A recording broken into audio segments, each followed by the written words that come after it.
Hello everyone, मैं क्षितिज सक्सेना स्वागत करता हूं एक बार फिर से आप सभी लोगों का आपके अपने यूट्यूब चैनल चलो मैथ्स करें पर। और हमारे सारे क्लास 10th के बच्चे तैयार हो जाएं। क्यों? क्योंकि सीबीएसई ने इस बार की बोर्ड्स की डेट शीट रिलीज कर दी है। और जैसे कि आप लोगों को पता है कि 17 फरवरी को हम लोगों का मैथ्स का एग्जाम है। तो अब हम लोग क्या करेंगे, जितने भी हमारे मैथ्स के चैप्टर्स हैं एक एक करके we will pick one chapter और उस चैप्टर के टॉप 10 क्वेश्चंस मैं आप लोगों को करवाऊंगा जो प्रीवियस ईयर बोर्ड एग्जामिनेशन के अंदर पूछे गए हैं। तो जिसकी शुरुआत हम लोग करने जा रहे हैं आज। हमारा मैथ्स का पहला चैप्टर जो हम लेंगे दैट इज अरिथमेटिक प्रोग्रेशन। तो चलिए बिना देरी करे स्टार्ट करते हैं कुछ ऐसे टॉप क्वेश्चन जो कि प्रीवियस ईयर पेपर्स के अंदर पूछे गए। तो सबसे पहला क्वेश्चन जो मैं आपसे डिस्कस करूंगा आज that is find the 15th term of the AP. AP हमको गिवन है और इसकी हमको 15th टर्म फाइंड करनी है। थोड़ा सा रिवाइज करते रहेंगे क्या क्या हमारे टॉपिक्स हैं। अब एपी हमको गिवन है, AP 13, 17, 21, 25। Yes, this is AP and so on. इसकी हमको क्या फाइंड करना है, we have to find the 15th term. तो सबसे पहले जब भी आपको एपी गिवन हो तो पहला काम जो हमारा होना चाहिए that is we have to write value of A. A होती है हमारी फर्स्ट टर्म जिसकी वैल्यू है 13। फिर हमको निकालना है डी। डी होता है कॉमन डिफरेंस। क्या होता है? Common difference. दो कंसेक्यूटिव टर्म्स के बीच का जो डिफरेंस है दैट इज डी। तो दो कंसेक्यूटिव टर्म मेरे को पता है 17, उससे प्रीवियस टर्म इज 13, माइनस कर दूंगा तो डी मेरा 4 आ गया। Now we have to find the value of 15th term. अब 15th टर्म निकालने के लिए हमको सबसे पहले nth टर्म का फॉर्मूला पता होना चाहिए और nth टर्म का फॉर्मूला हमारा होता है an is equal to a plus n minus 1 into d. This is the formula of nth term. अब इस n की जगह पे मैं जो भी नंबर डालूंगा वो वाली टर्म मेरे को मिल जाएगी। तो मेरे को निकालना है a15। तो if a15 can be written as a plus 15 minus 1 into d. अब a की वैल्यू है हमारी 13 प्लस 15 माइनस 1 इज 14। 14 को मल्टीप्लाई कर दूंगा d से जो कि इसकी वैल्यू है 4। तो this will come out to be 13 plus 14 4 जा 56। It will come out to be 69। 69 जो कि हमारे इस क्वेश्चन का आंसर है। ठीक है, तो सबसे पहला क्वेश्चन बहुत ही बेसिक क्वेश्चन था। सीधा हम लोग को टर्म एपी गिवन थी, 15th टर्म हमको फाइंड करनी थी। एमसीक्यूज के अंदर ये क्वेश्चन काफी बार पूछा गया। ठीक है, चलिए आगे बढ़ते हैं। ओके, अब दे रखा है find the 31st term of an AP whose 11th term is 38 and 16th term is 73।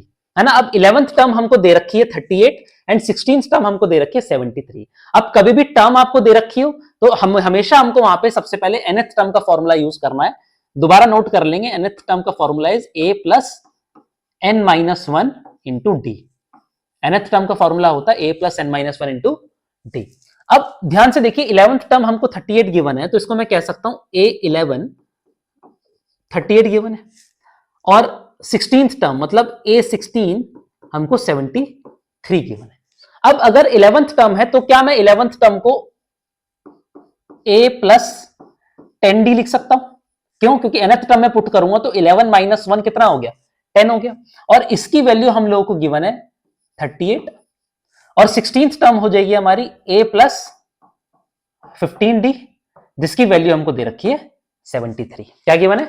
73। अब आप ध्यान से देखिए ये हमारा क्वेश्चन बन गया pair of linear equation in two variables का। सिंपली इसको हम सॉल्व करेंगे। लेट्स से मैं इन दोनों इक्वेशन को माइनस कर देता हूं, ये माइनस हो गया, साइन चेंज हो जाएंगे हमारे, a से a कट गया। अब 10 में से 15 माइनस करूंगा it will come out to be minus 5d। 38 में से 73 माइनस करूंगा it will come out to be minus 35। Minus 35। अब आप देख सकते हैं माइनस से माइनस कैंसिल आउट हो गया तो d की जो वैल्यू हमारी आ गई that will come out to be 7। d की वैल्यू क्या आ गई? 7 आ गई। अब d की वैल्यू अगर मेरी 7 आ गई तो मैं किसी भी इक्वेशन में पुट कर सकता हूं। ये आ जाएगा a plus 10 into 7 is equal to 38 और यहां से मैं कह सकता हूं a की वैल्यू 38 माइनस 70 तो a की वैल्यू मेरी माइनस 32 आ गई। कितनी आ गई? माइनस 32। a की वैल्यू मेरी माइनस 32, d की वैल्यू मेरी 7। Now we have to find the value of 31st term. 31st term would be a31 जिसको मैं लिख सकता हूं a प्लस 30d। तो a plus 30d is minus 32 plus 30 into 7 it will come out to be minus 32 plus 210। Subtract अगर करूंगा तो it will come out to be 178 178 क्या आ गया हमारा आंसर आ गया। ठीक है, 178 इज अवर आंसर। तो सिंपल सा क्वेश्चन है, nth टर्म के फॉर्मूले हम लोगों ने यहां पे भी यूज करे, कोई दिक्कत की बात नहीं। ठीक है, चलिए आगे बढ़ते हैं। ओके, अब दे रखा the sixth term of an AP is 5 times the first term and the 11th term exceeds twice the fifth term by 3, we have to find the 8th term. देखिए सबसे पहले इसकी कुछ हमको कुछ कंडीशन दे रखी है, वो कंडीशन हमको नोट करनी पड़ेगी।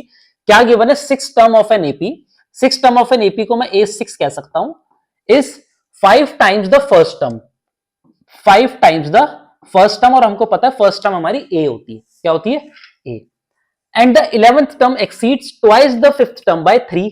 इसका मतलब है A11 जो है एक्सीड्स माने बड़ी है, ट्वाइस द फिफ्थ टर्म मतलब ट्वाइस कर दूंगा अगर फिफ्थ टर्म का, तो उससे 3 बड़ी है, उससे 3 बड़ी है। ठीक है, तो ये दो कंडीशन हम लोग को दे रखी है।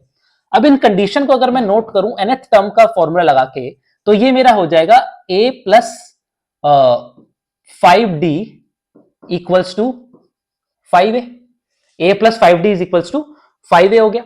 और यहां से अगर मैं थोड़ा सा सॉल्व कर लूं तो it will become 4a is equal to 5d, 4a is equal to 5d। यहां पे अगर मैं पुट करूंगा तो it will come out to be a plus 10d equals twice of a plus 4d plus 3। इसको थोड़ा सॉल्व करते हैं, ये हो जाएगा a plus 10d is equal to 2a plus 8d plus 3। अब सॉल्व करेंगे इसको, इट विल कम, इन सबको वहां भेज देता हूं, it will become a minus 2d equals to minus 3 कर दिया, इक्वल्स टू माइनस 3 कर दिया। ठीक है, इस a को वहां जाके माइनस कर दिया, 10 को वहां जाके माइनस कर दिया तो माइनस 2 हो जाएगा, और 3 को लेट से यहां भेज दिया तो इट विल बिकम माइनस 3। अच्छा, यहां से मैं कह सकता हूं जो मेरी a की वैल्यू है, a की वैल्यू आ जाएगी मेरी माइनस 3 प्लस 2d, ये मैंने a की वैल्यू निकाल ली इन टर्म्स ऑफ d, और लेट से इस इक्वेशन को 1 मान लिया, इस इक्वेशन को 2 मान लिया। अब मैं यहां पे सिंपली कह सकता हूं from 1 and 2, from 1 and 2 a की जगह पे माइनस 3 प्लस 2d पुट कर देंगे, 4 into minus 3 plus 2d is equal to 5d। Solve करेंगे इसको, minus 12 plus 8d equals to 5d। Okay, इसको सॉल्व करेंगे, it will come out to be minus 3d equals to minus 12। 10 से मैं कह सकता हूं d की वैल्यू मेरी 4 आ गई, d की वैल्यू मेरी 4 आ गई। अच्छा, d की वैल्यू मेरी 4 आ गई तो इसको सेकंड इक्वेशन में अगर पुट कर देंगे तो a की वैल्यू मेरी आ जाएगी, it will come out to be 8 minus 3 is 5। a की वैल्यू मेरी क्या आ गई, 5 आ गई। ओके, तो d 4 एंड a इज 5। अब we have to find the value of 8th term. 8th term क्या हो जाएगा, a8 can be written as a plus 7d। a कितना है 5 plus 7 into 4, it will come out to be 28 plus 5 33 जो है वो हमारे इस क्वेश्चन का आंसर आ गया। ठीक है, 33 हमारे क्वेश्चन का आंसर आ गया, है ना। आई होप कि क्वेश्चंस आपको क्लियर हो रहे हैं, सिंपल से बेसिक से क्वेश्चन है, और यकीन मानिएगा आप जब प्रीवियस ईयर कोई भी बोर्ड का पेपर उठा के देखेंगे, है ना, तो आप उसको अगर आप ध्यान से देखें, किसी भी बच्चे ने अगर पूरी एनसीईआरटी कर रखी है, अच्छे से उसको एनसीईआरटी थॉरली उसने रिवाइज कर रखी है, उसको बेसिकली सारे कंसेप्ट्स क्लियर हैं, तो बहुत आसानी से वो बच्चा जो है मैथ्स के पेपर में स्कोर अच्छा ला सकता है। ठीक है, सारे ऐसे बेसिक से क्वेश्चन पेपर के अंदर पूछ जाते हैं। ओके, गलती क्यों हो जाती है, गलती इसलिए हो जाती है क्योंकि एक मेंटल प्रेशर होता है कि बोर्ड्स हैं। ठीक है, लेकिन अगर हम थोड़ा सा ध्यान से करेंगे, केयरलेसनेस ना करें, सिली मिस्टेक्स ना करें, तो सारे क्वेश्चंस बहुत आसानी से हमारे सही हो जाएंगे। ठीक है, चलिए आगे बढ़ते हैं, अगला क्वेश्चन देखते हैं क्या है। ओके, अब आ गया सम, अब आ गया सम। तो सम करने से पहले लेट्स से, चलिए सबसे पहले आपको मैं दो फॉर्मूले बता देता हूं सम के। अब एस एन के दो फॉर्मूले हमारे होते हैं, पहला होता है n upon 2a plus n minus 1 into D, ये पहला फॉर्मूला है हमारा, n upon 2 a plus n minus 1 into D. और दूसरा फॉर्मूला जो एस एन का होता है वो होता है n upon 2 a plus an, a plus an, है ना। कभी भी आपको क्वेश्चन के अंदर लास्ट टर्म गिवन हो तो आप ये सेकंड फॉर्मूला यूज कर सकते हैं, बहुत आसानी से सीधा आंसर आ जाएगा। वरना आपको ए और डी तो पता ही होगा और आपको पता होगा कितने टर्म्स का सम हमको फाइंड करना है, तो आप फर्स्ट फॉर्मूला भी यूज कर सकते हैं। आइए देखते हैं क्या दे रखा है। The sum of first 9 terms of an AP is 171 and that of first 24 terms is 996. Find the first term and the common difference. Okay, sum of first 9 terms of an AP 171 हमको दे रखा है, तो मैं ये कह सकता हूं कि S9 जो है हमारा, जिसकी वैल्यू हो सकती है 9/2 2a plus n minus 1d, मतलब 2a प्लस 8d, और इसकी वैल्यू हम लोगों को 171 गिवन है। मैंने फर्स्ट वाला फॉर्मूला यूज करा है, n तो मेरे को 9 गिवन था, a नहीं पता, 9 माइनस 1 करूंगा तो 8 हो जाएगा, और d का d रहने दिया, और इसकी वैल्यू हमको 171 गिवन। अब ध्यान से देखिएगा कैसे इसको मैं सॉल्व कर रहा हूं। मैंने क्या किया, इस 2a प्लस 8d में 2 कॉमन आ रहा है। क्या आ रहा है? 2 कॉमन आ रहा है, तो मैं 2 कॉमन बाहर जब ले लूंगा तो ये नीचे 2 से कट जाएगा, तो it will become 9 into a plus 4d। I hope ये स्टेप आप लोगों को समझ में आया। इसकी वैल्यू हमको दे रखी है 171। क्या गिवन है?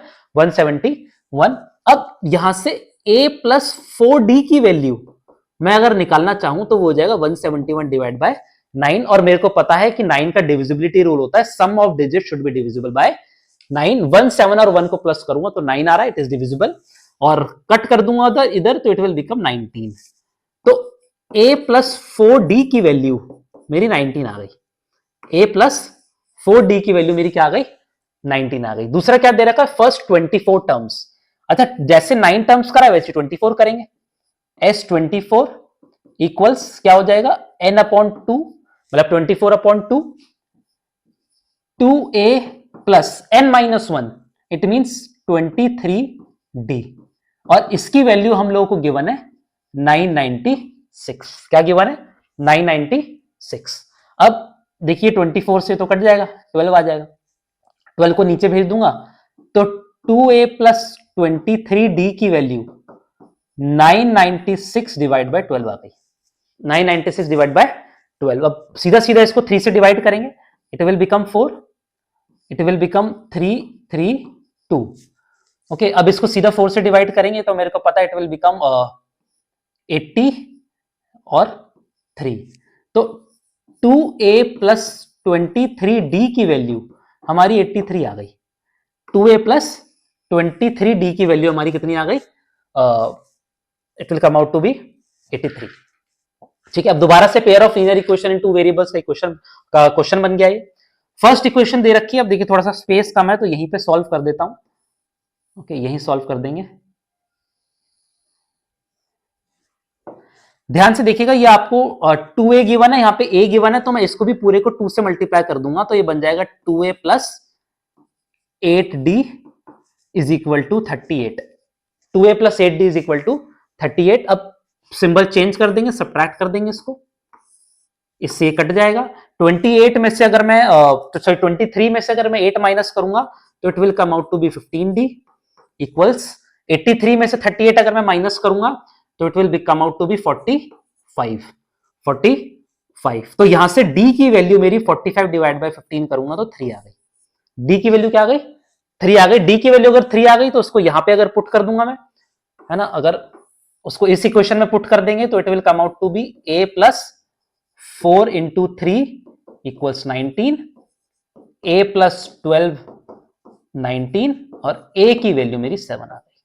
a की वैल्यू क्या आ गई? मेरी 7 आ गई। तो दो चीजें पूछी थी हमसे, सबसे पहला कॉमन डिफरेंस इज 3, और हमसे पूछा था, अच्छा फर्स्ट टर्म पूछी थी, फर्स्ट टर्म इज 7। तो ठीक है, तो किसका फॉर्मूला हम लोगों ने यहाँ पे यूज करा? यहाँ पे हम लोगों ने फॉर्मूला यूज करा SN का, सम का। ठीक है, आई होप कि क्वेश्चंस आप लोगों को समझ में आ रहे हैं। ठीक है, चलिए आगे बढ़ते हैं। ओके, रेशियो वाला क्वेश्चन आ गया। रेशियो वाला क्वेश्चन भी काफी, मैं आपको बोलूंगा, काफी ट्रेंडिंग है, पूछा जाता है पेपर के अंदर। The ratio of 11th term to 17th term of an AP is 3:4. Find the ratio of 5th term to 21st term of the same AP. Also find the ratio of the sum of first 5 terms to that of 21 terms. देखिए, अगर आपने previous year के paper solve करना start कर दिया है और अगर आपने अच्छी खासी क्वांटिटी अब तक सॉल्व कर दी है अगर, तो ये क्वेश्चन आप लोगों को बहुत बार मिला होगा। यस, ध्यान से देखिएगा कैसे क्वेश्चन होगा। Ratio of 11th term to 17th term 3:4 दे रखा है हमको, तो इसका मतलब है 11th term to 17th term का रेशियो 3:4 है। तो इसको मैं लिख सकता हूं a प्लस 10d का ratio a plus 16d equals 3:4, 3/4 आ गया। क्रॉस मल्टीप्लाई अगर मैं कर दूंगा तो it will come out to be 4a plus 40d is equal to 3a plus 48d। 3a plus 48d, इसको यहां भेज दूंगा अगर तो ये हो जाएगा a is equal to 8d। तो ये a और d के बीच का रिलेशन मेरे को मिल चुका है। a और d के बीच का रिलेशन मेरे को मिल चुका है, a is equal to 8d। अब आगे देखिए हमको क्या फाइंड करना है, we have to find the ratio of 5th term to 21st term. 5th term to 21st term का रेशियो अगर मेरे को फाइंड करना है तो a5 अपॉन a21 करेंगे। अब a5 को लिखा जा सकता है a प्लस 4d, a21 को लिखा जा सकता है a plus 20d, a plus 20d। अब ध्यान से देखिएगा, है ना, अब हमको पता है कि a की वैल्यू 8d है, a की वैल्यू 8d है, तो यहां पे a की जगह पे 8d पुट कर देता हूं, है ना। यहां से हमने निकाला था a is equal to 8d, तो यहां पे a में मैंने 8d पुट कर दिया, प्लस 4d है, यहां नीचे भी 8d पुट कर दिया, प्लस 20d है। सॉल्व करूंगा इसको, अगर प्लस करूंगा तो it will become 12d upon 28d। अब देखिए, अब d से d कैंसिल आउट हो गया, ये दोनों के दोनों 4 से कैंसिल हो रहे हैं, 4 3 4 7। तो रेशियो जो हमारा निकल के आ गया a5 is to a21 will come out to be 3:7, 3:7। ठीक है, क्या यूज करा, जो रिलेशन मेरे को यहां पे मिला था a is equal to 8d, वही मैंने यहां पे पुट कर दिया।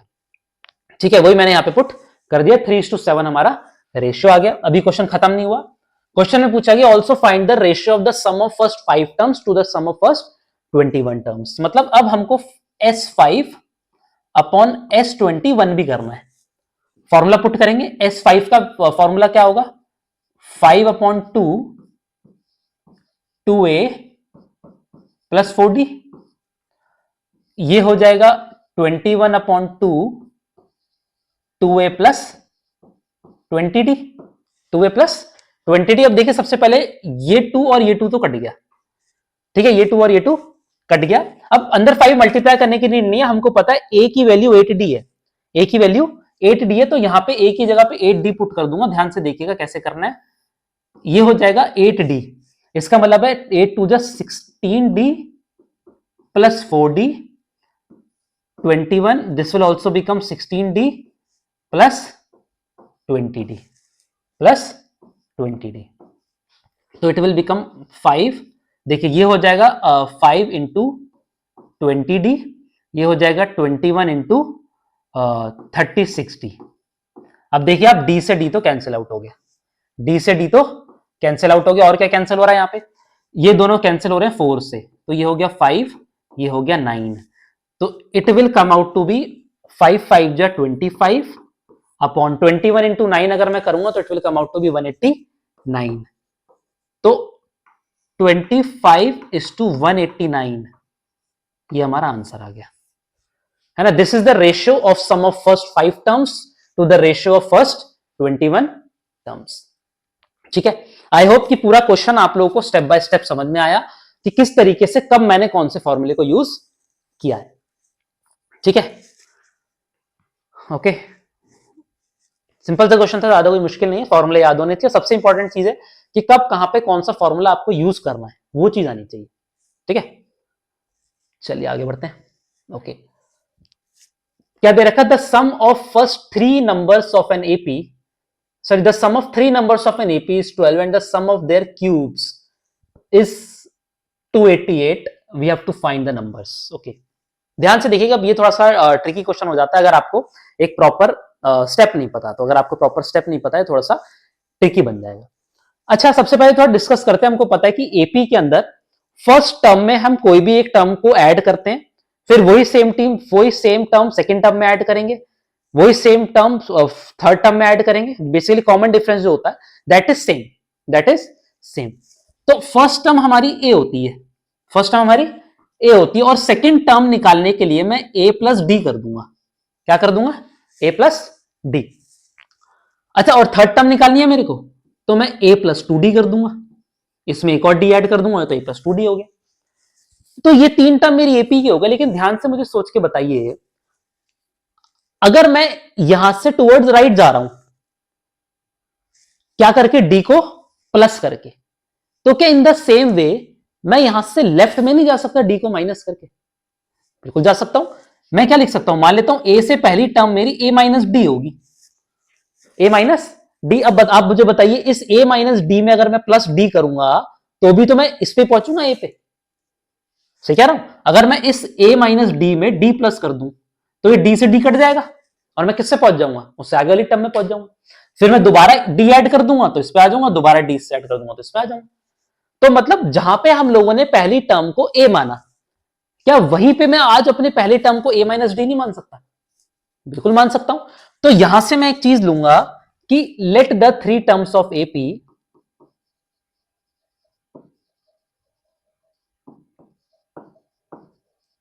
बी। जो तीन टर्म्स है हमारी एपी की, वो मैं ये लूंगा। क्या लूंगा? मैं लूंगा जी ए माइनस डी पहली, ए दूसरी, और ए प्लस डी तीसरी।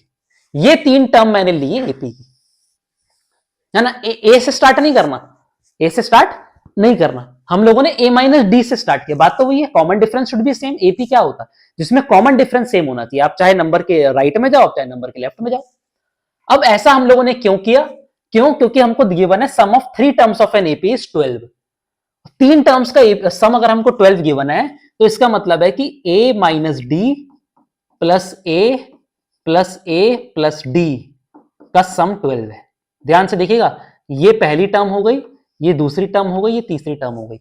इन तीन टर्म्स का सम हमको 12 गिवन है, और बहुत आसानी से मैं यहां से इस डी से इस डी को कट कर सकता हूं, इस डी से इस डी को कट कर सकता हूं। और मेरे को यहां पे पता चल गया कि ए की जो वैल्यू है, 3a की value, that is basically 12। Sorry, not D, D नहीं आएगा, ए, क्योंकि डी तो कट गया। ए की जो 3a की वैल्यू जो है वो 12 है, तो ए की वैल्यू मेरी 4 हो गई। ए की वैल्यू मेरी क्या आ गई? 4 आ गई। ठीक है। अब ये बात ध्यान रखिएगा, यहां पे ए हमारा फर्स्ट टर्म नहीं है, यहां पे फर्स्ट टर्म हमारा ए माइनस डी है, ए माइनस डी है। ठीक है। आई होप यहां तक आप लोगों को समझ में आया। आगे बढ़ते हैं। अब दे रखा था sum of their cubes is 288। उनका क्यूब अगर मैं कर दूंगा तो answer will come out to be 288। We have to find the numbers. ध्यान से देखिएगा क्या कर रहा हूं, तीन टर्म का क्यूब। पहली टर्म है ए माइनस डी, तो क्या इसको मैं 4 माइनस डी लिख सकता हूं? बिल्कुल लिख सकता हूं, क्योंकि ए तो 4 आ गया। इसका क्यूब प्लस ए तो 4 है ही, प्लस 4 प्लस डी का क्यूब। इसकी वैल्यू हमको 288 गिवन है। इसकी वैल्यू हमको क्या गिवन है? 288 गिवन है। अब यहां पे 4 माइनस डी को अभी ऐसे छोड़ देता हूं, 4 माइनस डी का होल क्यूब हो जाएगा। अच्छा, 4 का क्यूब होता है हमारा 64। क्या होता है? 64। और ये 64 क्या होगा? वहां जाके माइनस हो जाएगा, तो यहां पे बच जाएगा 4 माइनस डी का होल क्यूब और 4 प्लस डी का whole cube. It will come out to be 288 में से अगर 64 माइनस कर दूंगा तो कितना आ जाएगा? It will come out to be 224। 224। 4 minus D का whole cube plus 4 plus D का होल क्यूब की वैल्यू 224 आ गई। अब यहां पे सिंपली हमको दिखा है कौन सा फॉर्मूला यूज होना है। यहां पे फॉर्मूला यूज होगा आपका a प्लस बी का होल क्यूब। रिकॉल कर लेते हैं, a प्लस बी का होल क्यूब क्या फॉर्मूला होता है? a cube plus b cube plus 3a square b plus 3ab square. अब देखिए, किसी भी बच्चे के दिमाग में अगर ये क्लिक कर गया कि हमको इस तरीके से क्वेश्चन करना है, मेन देखिए, मेन यहां पे यही है कि आपको ये तीन टर्म लेनी है। अगर ये तीन टर्म आप नहीं लेंगे तो क्वेश्चन तो हो जाएगा, लेकिन काफी थोड़ा सा लेंदी हो जाएगा, कैलकुलेशन ज्यादा हो जाएगी, वेरिएबल ज्यादा आ जाएगी।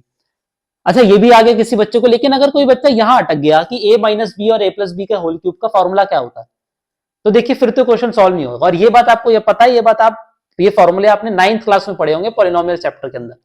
ठीक है, तो ये फॉर्मूले भी आप लोगों को एक बार रिवाइज करने, और उसी सेम तरीके से मैं a माइनस बी का होल क्यूब लिख सकता हूं। वो हो जाएगा a cube minus b cube minus 3a square b plus 3ab square. कहां माइनस लगाना है, कहां प्लस लगाना है, इस बात का ध्यान रखिएगा। तो यहां पे फॉर्मूला यूज करेंगे a माइनस बी का होल क्यूब। ठीक है, a माइनस बी का होल क्यूब क्या हो जाएगा, इसको लिख लेता हूं 4 cube minus D cube minus 3 ए स्क्वायर मतलब 16 into D plus 3 into 4 into D square. ठीक है, ये हो गया a माइनस बी का होल स्क्वायर।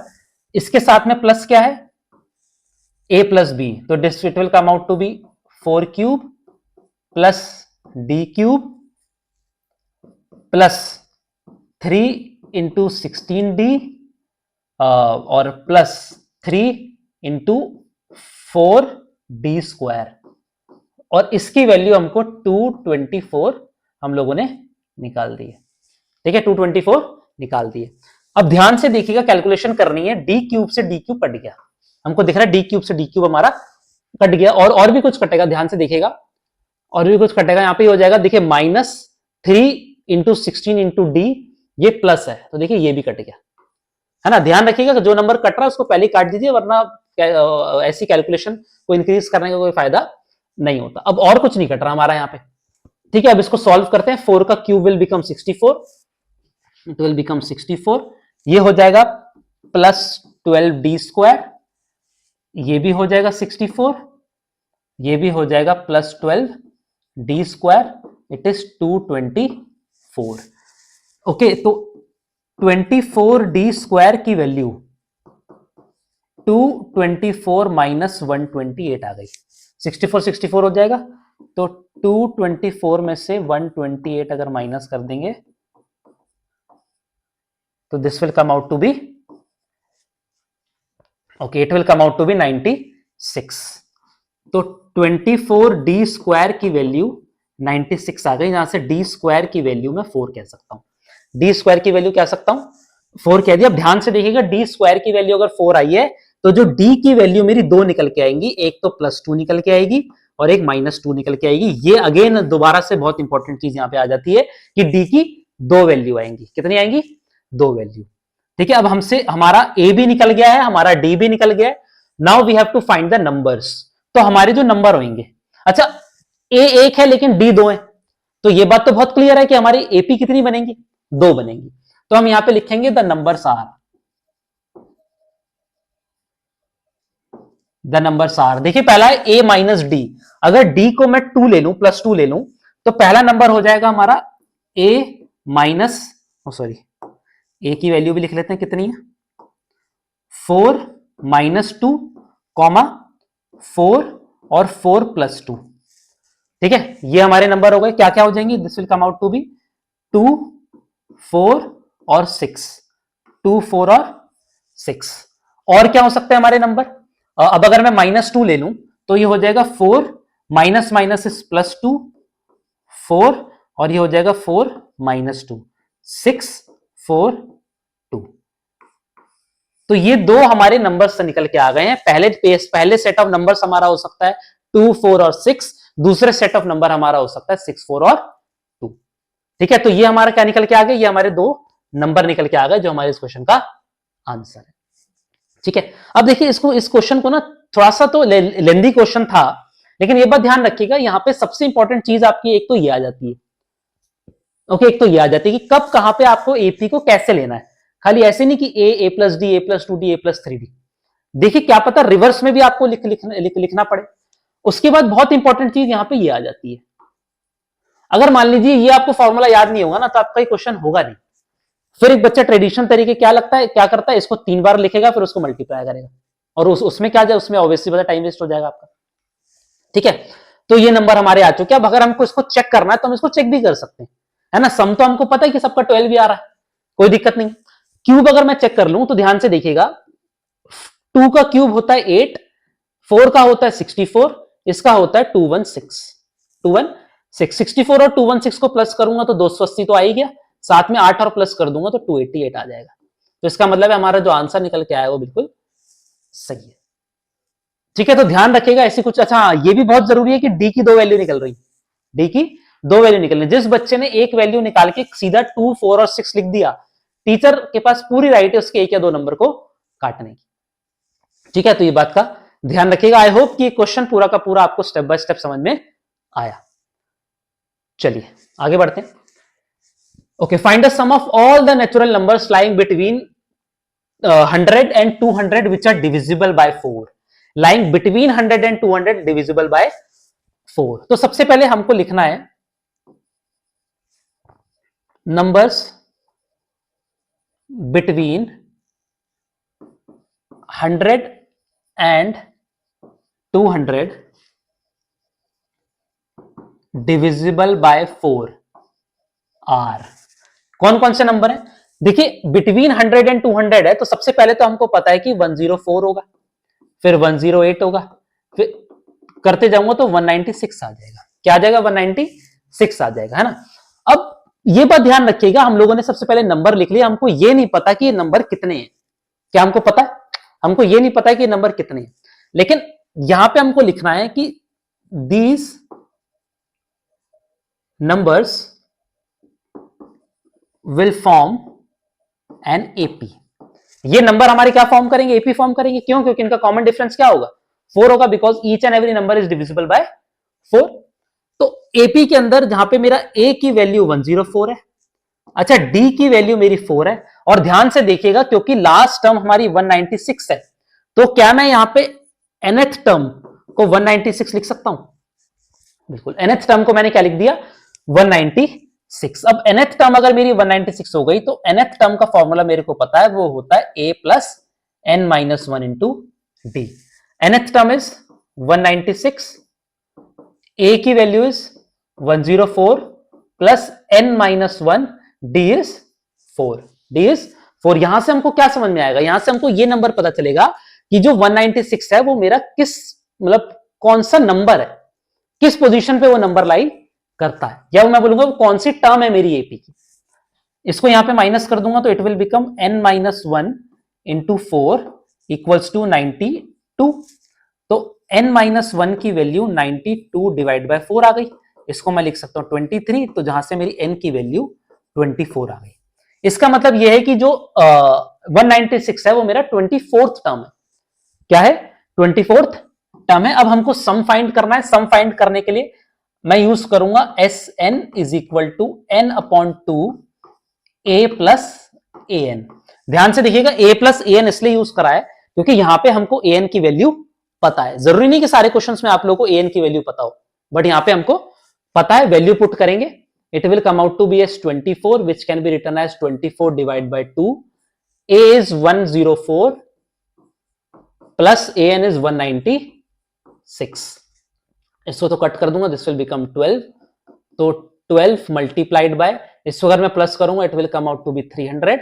इसको मल्टीप्लाई करूंगा तो 3600 जो है वो हमारे इस क्वेश्चन का आंसर आ गया। 3600 is the answer of our question. ठीक है, ध्यान से देखिएगा, मैंने एस एन का फॉर्मूला यहाँ पे n upon 2 a plus a N use करा है। क्यों? क्योंकि हमको nth टर्म की वैल्यू पता है। nth टर्म बेसिकली हमारी लास्ट टर्म हो गई जो हमको सेपी की गिवन है। और ये बात भी ध्यान रखिएगा, कॉमन मिस्टेक बता रहा हूं। दे रखा natural numbers lying between 100 to 200 पूछा है आपसे, तो ये बात ध्यान रखिएगा कि 100 और 200 दोनों के दोनों हमारे 4 के मल्टीपल होते हैं, लेकिन हमसे नंबर पूछे गए इनके बीच में। इनके बीच में तो सबसे पहला नंबर हमारा हो जाएगा 104 और आखिरी नंबर हमारा हो जाएगा 196। ठीक है, क्लियर? चलिए आगे बढ़ते हैं। ओके, अब आ चुका है क्वेश्चन, इंपॉर्टेंट मार्क कर लीजिएगा। सबसे पहले तो 5 नंबर का क्वेश्चन है।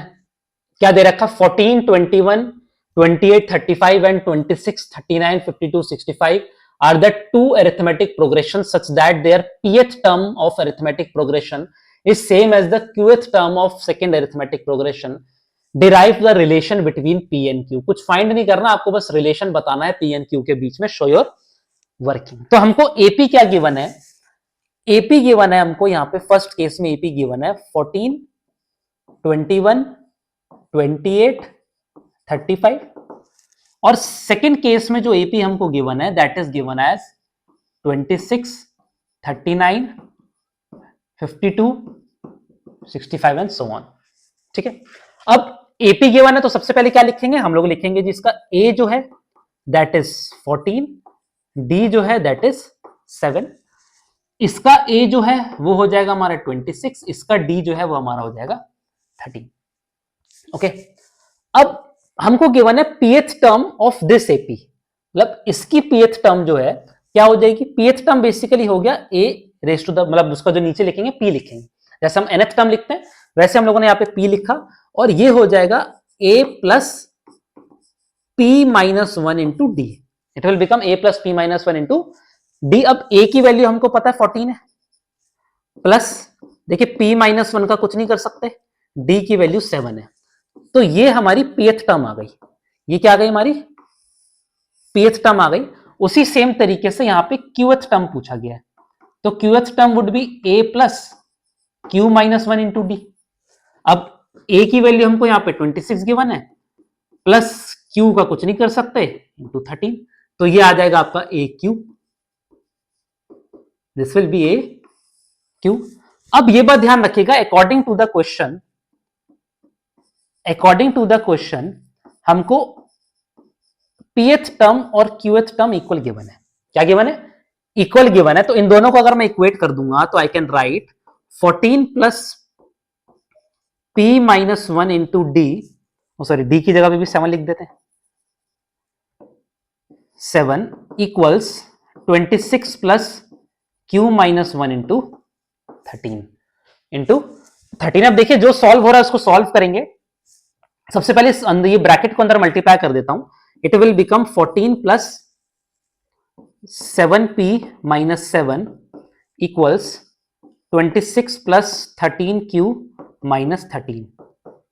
अब देखिए 7 14 कट जाएगा, it will become 7 plus 7p equals 13 plus 13q, 13 plus 13q। इसको और सॉल्व करेंगे अगर हम तो इसको वहां भेज देते हैं, तो it will become 7p minus 13q, 7p यही रहा, q को यहां भेज दिया, 13 यहां है माइनस 7 कर दूंगा, तो 7p minus 13q equals to 6। अब देखिए हमसे पूछा था relation between p and q, तो ये एक रिलेशन निकल गया, 7p minus 13q is equal to 6, जो कि हमारे इस क्वेश्चन का आंसर, ठीक है, जो कि हमारे इस क्वेश्चन का आंसर। देखिए लिख तो बहुत सारे तरीके से सकते थे हम, इसको 13q को वहां भेज दूंगा, 7 को डिवाइड कर दूंगा, लेकिन क्योंकि आपसे पूछा रिलेशन बिटवीन, तो एक 7 और सॉरी p और q के साथ में इक्वेशन फॉर्म करनी है आपको, and that would be your answer, ठीक है। इस हद तक इक्वेशन फाइंड फॉर्म करने की, कुछ प्लस माइनस ना हो रहा हो, कुछ प्लस माइनस ना हो रहा हो, तो ये आपका क्या आ गया, दिस इज अवर आंसर, ठीक है। तो ये क्वेश्चन है, ये क्वेश्चन भी काफी बार जो है पेपर्स के अंदर पूछा गया, ठीक है। आई होप आप लोगों को क्लियर हुआ है। चलिए आगे बढ़ते हैं। ओके, अब देखिए इस टाइप के केस स्टडी के क्वेश्चन भी काफी बार क्या मैं बोलूंगा, मोस्टली एपी के क्वेश्चन जो आ रहे हैं पेपर में, ये देखा गया है कि केस स्टडी फॉर्म में ज्यादा आ रहे हैं। A man रिपेज a loan of 3250 by paying 20 in the first month and then increases the payment by 15 every month. How long will it take to clear the loan? देखिए कितना basic सा question है ना। 3250 रुपए का लोन लिया है, 20 रुपए पहले महीने में पे करा और हर महीने 15 रुपए वो बढ़ा रहा है। अब टोटल लोन अमाउंट जो है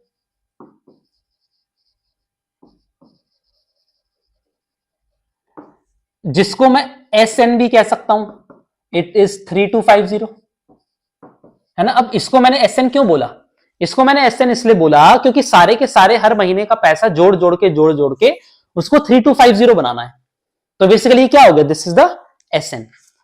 अब दे रखा है paying 20 in the first month, amount paid in first month, जिसको मैं A ले सकता हूं, that is ₹20 and increases the payment 15 every month, यहां लिख देते हैं increase in payment. Increase in payment को मैं D ले लेता हूं और वो हो जाएगा आपका ₹15। कितना हो जाएगा, ₹15 तो आपके पास क्या आ गया, आपके पास ए है, आपके पास डी है, आपके पास एस एन है, तो एस एन का फॉर्मूला यूज करेंगे।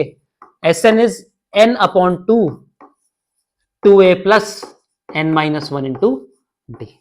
अब यहां पे कहीं पे भी हमको लास्ट टर्म एन की nth टर्म की बात नहीं कर रखी, तो हम लोग सीधा सीधा n upon 2a plus n minus 1 D का फॉर्मूला यूज करेंगे, वैल्यूज पुट करेंगे। एस एन हमको दे रखा है 3250 इक्वल टू एन ही हमको निकालना है, n अपॉन 2a का मतलब हो गया 40 प्लस n माइनस 1, d कितना हो गया, d इज 15। ठीक है, अब इसको सॉल्व करेंगे। कुछ कट रहा है इसके अंदर, कुछ अभी ऐसे तो नहीं कट रहा, चलिए सॉल्व करना पड़ेगा। It will become 3250 is equal to n upon 2 40 plus 15 n minus 15। इसको यहां पे मल्टीप्लाई कर देता हूं, 32 इज 64 और ये हो जाएगा 6500 इज इक्वल टू n। ये हो जाएगा आपका 40 माइनस 15 इज 25 प्लस 15 n। अब देखिएगा ध्यान से, यहां से आपका दोनों साइड से 5 कॉमन आ रहा है। क्या आ रहा है, 5 कॉमन। थोड़ा सा ना हैबिट डालनी है हम लोगों को, कोई भी अगर इक्वेशन में कुछ भी कॉमन आके आप काट सकते हो, उसको कैंसिल कर सकते हो, तो हैबिट डालनी है आपको उसको कैंसिल करने की। क्यों, क्योंकि उससे नंबर आपका छोटा बन जाएगा, वरना फिर लंबी लंबी कैलकुलेशन होंगी, it is just time consuming. अब 5 से डिवाइड कर दूंगा तो this will become 1300, it will become 1300 is equal to n। देखिए 5 यहां से कॉमन आ जाएगा तो this will become 5 plus 3n।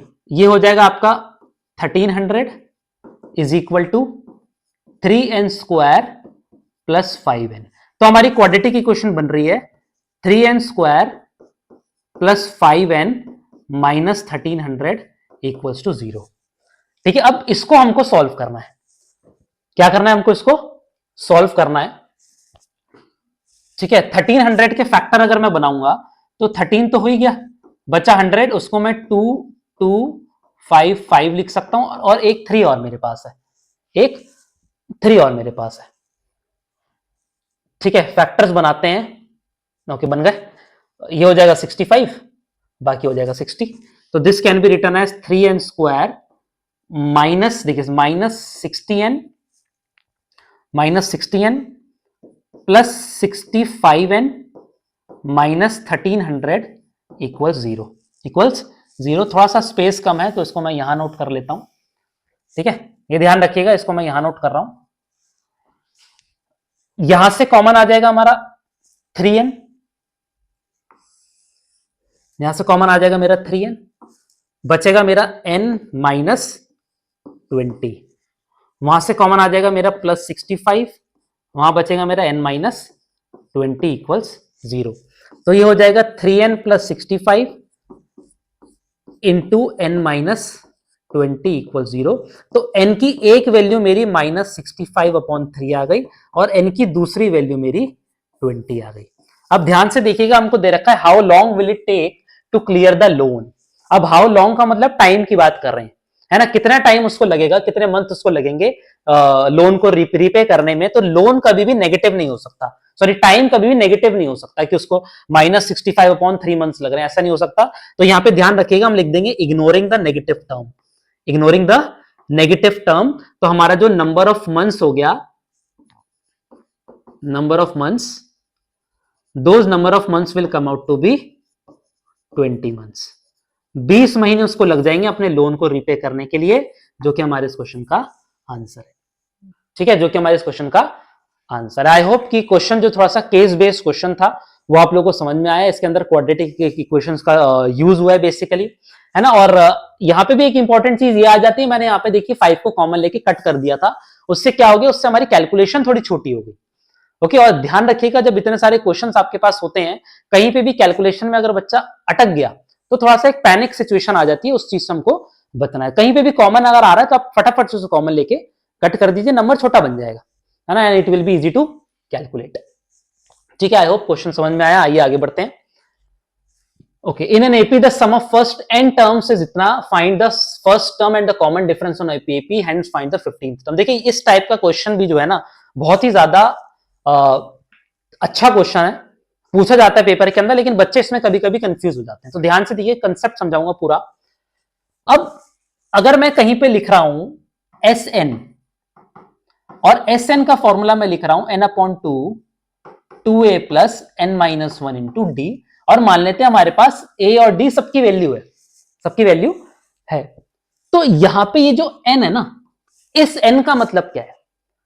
इस एन का मतलब ये है कि यहां पे एन की जगह पे मैं जो भी टर्म लिखूंगा, जो भी वर्ड लिखूंगा, बेसिकली जो भी नंबर लिखूंगा, उन सारे नंबर्स का सम मेरे को मिल जाएगा। क्या मतलब है इस चीज का? अगर मैं यहां पे एन की जगह पे 3 लिख दूं, क्या लिख दूं? 3 लिख दूं, तो यहां पे भी 3 आ जाएगा। इसका मतलब है ए, एन और डी तीनों की वैल्यूज पुट करने के बाद जो भी यहां पे मेरा आंसर आएगा ना, जो भी नंबर आएगा, वो मेरा सम ऑफ 3 टर्म्स होगा। क्या होगा? सम ऑफ 3 टर्म्स। अगर मैं यहां पे S5 लिख दूं, S5, तो यहां पे सारी वैल्यूज को सब्स्टिट्यूट करने के बाद जो भी आंसर मेरा आएगा, that would be the sum of my 5 terms, that would be the sum of my 5 terms. ठीक है, आई होप क्लियर हुआ, थोड़ा सा, थोड़ा थोड़ा क्लियर होगा, बाकी ज्यादा तो क्लियर तो आपको पता है, प्रैक्टिस से होना, practice makes the man perfect. अब सम ऑफ फर्स्ट n टर्म्स दे रखा है, तो यहां पे भी हमको एस एन दे रखा है, जिसकी value 3n square plus N है। Okay, we are given as S N, क्या गिवन है? 3n square plus N. अच्छा, अब यहां पे एस एन की जगह पे S1 अगर लिख दूं, तो क्या ये मेरा 3 into one square plus one, 3 plus one equals to 4 हो गया? मतलब S1 की वैल्यू मेरी 4 आ गई। S1 की वैल्यू क्या आ गई मेरी? 4 आ गई। अच्छा, S1 का मतलब क्या हुआ? S1 मतलब एक सम का टर्म, एक टर्म का सम, सॉरी, एक टर्म का सम। अब कोई एपी है, उसमें पहली टर्म मैंने ली, उसका सम। अच्छा, पहली टर्म का सम क्या हुआ? क्या पहली टर्म का सम पहली टर्म ही नहीं हुई? वैसे सी बात है। अब कोई किसी भी एपी का S1 अगर 4 है, तो यहां से मैं ये कह सकता हूं कि इसका ए भी तो 4 ही होगा, क्योंकि पहली टर्म ही तो ली हमने, कुछ उसमें ऐड तो नहीं किया, पहली टर्म ली, उसको 4 है, तो मतलब हमारा ए भी क्या हो गया? 4 हो गया। अच्छा, अब यहां पे मैं लिखूंगा S2, जैसे मैंने यहां पे S1 पुट करा ना, तो यहां पे पुट करेंगे S2, तो it will come out to be 3 2 square plus 2, it will come out to be 4 4 3 जा 12 plus 2, and it will come out to be 14। इसका मतलब यह है कि S2 मेरा 14 आ गया, S2 मेरा 14 आ गया, है ना। अब S2 का मतलब क्या हुआ? क्या S2 को मैं ये कह सकता हूं दो टर्म का सम? और वैसे सी बात है, दो टर्म का सम मतलब A और बेसिकली A1 और A2 का सम। S2 का मतलब क्या हो गया? पहली दो टर्म का सम। अच्छा, S2 मेरा है 14 आया, A1 तो मेरी पहली टर्म ही है, A2, तो यहां से A2 की वैल्यू मेरी जो है वो 10 निकल गई। कितनी निकल गई? 10 निकल गई। आई होप यहां तक आप लोगों को समझ में आया। कुछ नहीं, बहुत सिंपल है, S1 पुट करा, S2 पुट करा। S2 का मतलब होता है पहली दो टर्म का सम, S1 मतलब होता है पहली टर्म का सम। अब A2 आ गया हमारे पास, A1 आ गया हमारे पास, क्या क्या फाइंड करना है? We have to find the first term. अच्छा, फर्स्ट टर्म तो हमारी आ गई है, फर्स्ट टर्म इज A4। अब कॉमन डिफरेंस फाइंड करना है। अब कॉमन डिफरेंस का जो फॉर्मूला होता है, वो difference between the two consecutive terms होता है। तो कॉमन डिफरेंस फाइंड करने के लिए मैं A2 में से A1 को माइनस कर सकता हूं, आगे वाली टर्म से उसके जस्ट पीछे वाली टर्म को माइनस कर दूंगा। A2 मेरा निकल के आया 10, A मेरा निकल के आया 4, तो कॉमन डिफरेंस मेरा निकल के आ गया 6। कॉमन डिफरेंस क्या निकल के आ गया मेरा? 6 निकल के आ गया। ठीक है, आई होप आप लोगों को क्लियर हो रहा है, कोई दिक्कत वाली बात नहीं है। ठीक है, A4 फर्स्ट टर्म पूछा था, 4 आ गया, कॉमन डिफरेंस पूछा था मेरा 6 आ गया। अब पूछा 15th टर्म। अब 15th टर्म निकालने के लिए मैं क्या यूज करूंगा? आई विल यूज an, जो होता है a plus n minus one into D. तो a 15 निकालना है, तो it would be a plus 14d। a कितना है? 4 प्लस 14 इंटू 6, 4 प्लस 84, तो 15th टर्म जो है वो मेरी 88 निकल के आ गई, आंसर आ गया। ठीक है, 15th टर्म इज अवर 88। अब ये बात ध्यान रखिएगा, फाइनल आंसर एक बार नोट कर देते हैं, क्योंकि एग्जाम के अंदर ना आपको फाइनल आंसर जरूर नोट कर लेना है। फर्स्ट टर्म हम लोगों से पूछी थी, तो जो फर्स्ट टर्म है दैट इज 4, कॉमन डिफरेंस,